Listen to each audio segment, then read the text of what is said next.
So this morning I woke up to this message letting me know that I've been approved for the Amazon Influencer Program, which is super exciting, and I'm going to go over a little bit of how I did that and the requirements to join the program. To preface, I was already part of the Amazon affiliate program since 2021, which is a program where you earn commissions when people purchase products through your affiliate links. And I don't really know if me being a part of the Amazon affiliate program played a role in my approval for the Amazon influencer program, but I thought I would mention it.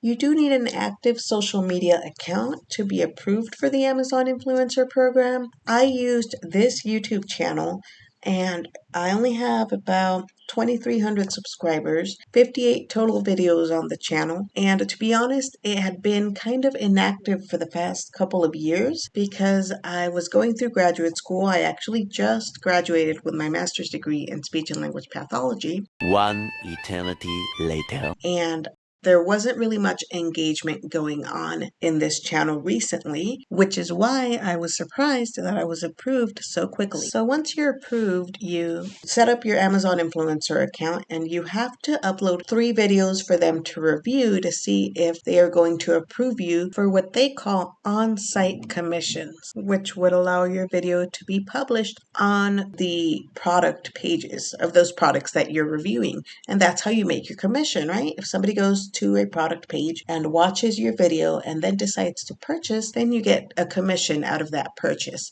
After I posted my videos, I started doing research and came across a bunch of information talking about all of these requirements and all of these guidelines that your videos should meet. Like the quality has to be great, the lighting has to be perfect. Ideally, you should put yourself in the video and it shouldn't be a faceless video, and you should shoot the video horizontally and all of these things. So I was kind of freaking out because I didn't put all that much effort into the first 3 videos that I uploaded, to be honest. The first one that I uploaded was this review of an amp that I bought for my son's electric guitar. And I don't know much about amps, to be honest. I just talked about how it was lightweight and portable and the sound quality was good. And then I had my son play a little bit on it so that the customers could hear what it sounded like on the video. The video was 55 seconds long. As you can see, the angle of the camera, I think, isn't the best. So I posted it. It was in review for like a couple of minutes and then it got published. So that was the first video that I posted. And then the next 3 videos were actually not new videos. They were videos that I got from old YouTube videos that I had posted on this channel. They were just clips that I got from those videos, and I just made quick edits to those clips.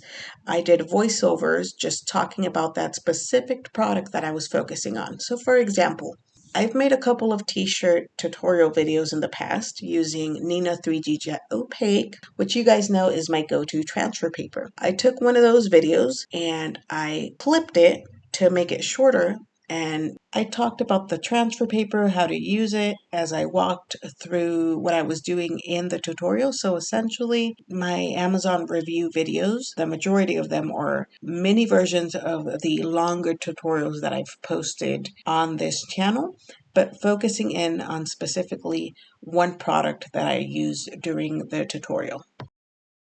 And that's what I've done for 4 of the 5 videos that I've posted so far, and they've all been approved so far. There's this Nina 3G Jet Opaque transfer video that says it's in review. It was actually already approved and published, but I went back and changed the thumbnail, and I guess anytime you make any type of change to your videos, they have to be reviewed again. So it shows on here that it's still in review.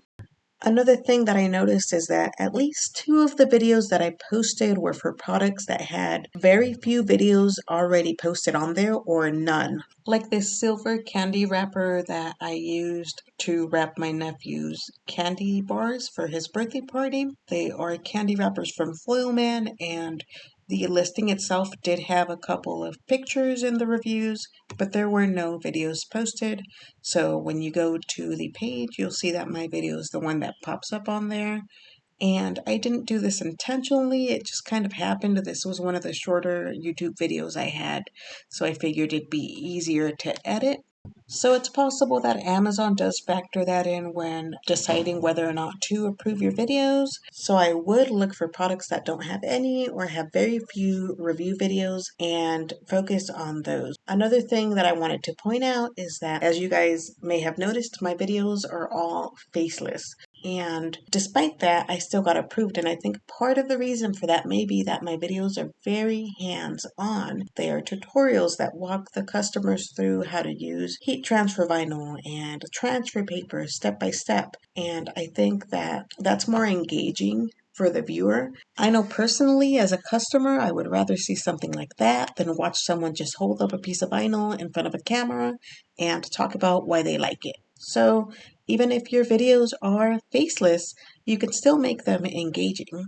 I've posted a total of 5 videos so far to my Amazon influencer account, and my plan is to come back in about a month and update you guys on how it's going and if I've earned any commissions on the videos. I do plan on posting more frequently too. So if that's something that you guys are interested in, then go ahead and like and subscribe. Thank you guys so much for watching. I hope that these tips were helpful. Leave any comments or questions down below, and I'll see you guys in the next video.